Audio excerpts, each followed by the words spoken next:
नमस्कार, मी निर्घोष संगीता त्रिभुवन स्वागत करतो तुमचं एनआरटी न्यूज मध्ये। महाराष्ट्रानं काल एक सुवर्ण क्षण बघितला, एक अविस्मरणीय क्षण काल महाराष्ट्रानं अनुभवलाय आणि तो म्हणजे ठाकरे बंधू एकत्र येण्याचा। काल राज ठाकरे आणि उद्धव ठाकरे हे तब्बल 20 वर्षानंतर एकाच मंचावर दिसले। मात्र हे जरी एकत्र आले असले तरी एका निष्ठावान नेत्यानं बाळासाहेब ठाकरेंना दिलेला शब्द, 13 वर्षांपूर्वी दिलेला शब्द काल खरा ठरवला।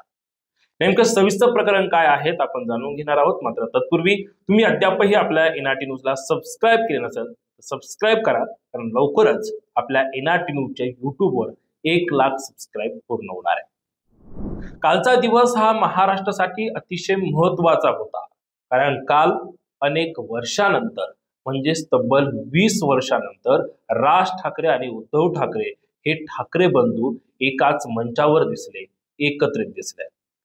राज ठाकरे आणि उद्धव ठाकरे ज्यावेळेस स्टेजवर ठेवलेल्या प्रतिमेचं दर्शन घेण्यासाठी चालले होते, प्रतिमेला पुष्पहार अर्पण करण्यासाठी चालले होते, त्यावेळेस प्रतिमेच्या पाठीमागे बा नांदगावकर होते आणि बा नांदगावकर हात जोडून उभे होते आणि त्यांच्या चेहऱ्यावर एक वेगळं हास्य होतं। आणि त्याच वेळेस बा नांदगावकरांनी 13 वर्षांपूर्वी बाळासाहेब ठाकरेंना दिलेला शब्द पूर्ण केला। 2017 मध्ये एबीपी माझाने बा नांदगावकरांना त्यांच्या माझा कट्टावर बोलवलं होतं आणि त्याच वेळेस बा नांदगावकरांनी एक किस्सा सांगितला होता आणि तोच किस्सा सध्या सोशल मीडियावर धुमाकूळ घालतोय। बा नांदगावकर सांगतात की बाळासाहेब ठाकरेंना मी एकेकाळी शब्द दिला होता, राज आणि उद्धव या दोघांनाही एकत्र आले। माझं राजकारण जरी संपलं तरी चालेल, ते मी स्वीकारेन, मात्र राज आणि उद्धव यांना मराठी भाषेसाठी, हिंदुत्वासाठी मी एकत्र आणेन। आणि काल बा नांदगावकर यांनी हा शब्द पूर्ण केला। बा नांदगावकर बाळासाहेब ठाकरेंचा किस्सा सांगतात की बाळासाहेब ठाकरे हे लीलावती रुग्णालयामध्ये ऍडमिट होते, त्यांच्यावर त्या ठिकाणी उपचार सुरू होते आणि त्यावेळेस त्यांच्या सहकाऱ्यांना मी बाळासाहेब ठाकरेंची विचारपूस करण्यासाठी फोन केला, तर त्यावेळेस मला त्यांचे सहकारी सांगत होते की बा नांदगावकर तुमची आठवण साहेब काढत होते, म्हणजे अर्थातच बाळासाहेब ठाकरेंनी तुमची आठवण काढली होती आणि राज ठाकरेंकडे देखील विचारपूस केली। हे ऐकल्यानंतर बा नांदगावकर भावुक झाले, त्यांना आनंद वाटला, कारण ज्यावेळेस राज ठाकरे हे बाळासाहेब ठाकरेंपासून दुरावले गेले, त्यांनी नवीन पक्ष स्थापन केला, त्यावेळेस बा नांदगावकर देखील राज ठाकरे यांच्या सोबत होते आणि दोघांचे वेगवेगळे पक्ष असले तरी बा नांदगावकरांची बाळासाहेब ठाकरेंनी आठवण काढली, त्यांची विचारपूस केली आणि हे ऐकताच बा नांदगावकर भावुक झाले आणि बा नांदगावकर त्यांच्या सहकाऱ्यांना बोलले, म्हणजे बाळासाहेब ठाकरेंच्या सहकाऱ्यांना बोलले की मी कधी भेटायला येऊ बाळासाहेब ठाकरेंना, आणि त्यावेळेस समोरून रिप्लाय आला की तुम्ही कधीही येऊ शकता।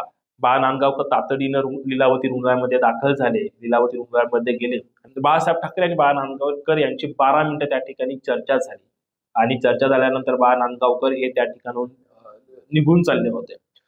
त्यावेळेस बाळासाहेब ठाकरेंनी थांबवलं आणि म्हटले की बाळा, आपल्याला राज आणि उद्धव ठाकरेला ते दादू म्हणायचे, राज आणि दादूला आपल्याला एकत्रित करावं लागणार आहे, त्यांना एकत्र आणावं लागेल, यासाठी तू प्रयत्न कर। आणि त्यावेळेस बा नांदगावकरांनी बाळासाहेब ठाकरेंना शब्द दिला होता की साहेब, ह्या दोनही बंधूंना एकत्र येण्यासाठी मी कायम प्रयत्न करेन, माझं राजकारण जरी संपलं तरी चालेल, मात्र या दोघांना मी एकत्रित आणण्याचा प्रयत्न करेन, असा शब्द बा नांदगावकरांनी 13 वर्षांपूर्वी लीलावती हॉस्पिटलमध्ये बाळासाहेब ठाकरेंना दिला होता।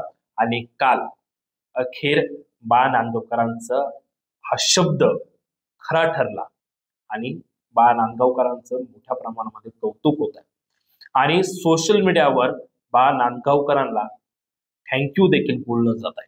बा नांदगावकरांचा काल आनंद बघण्यासारखा होता, कारण खूप वर्षानंतर बा नांदगावकरांनी बाळासाहेब ठाकरेंना दिला तो शब्द होता, तो पूर्ण झालेला होता आणि त्यांच्या चेहऱ्यावर ते दिसून देखील येत होता।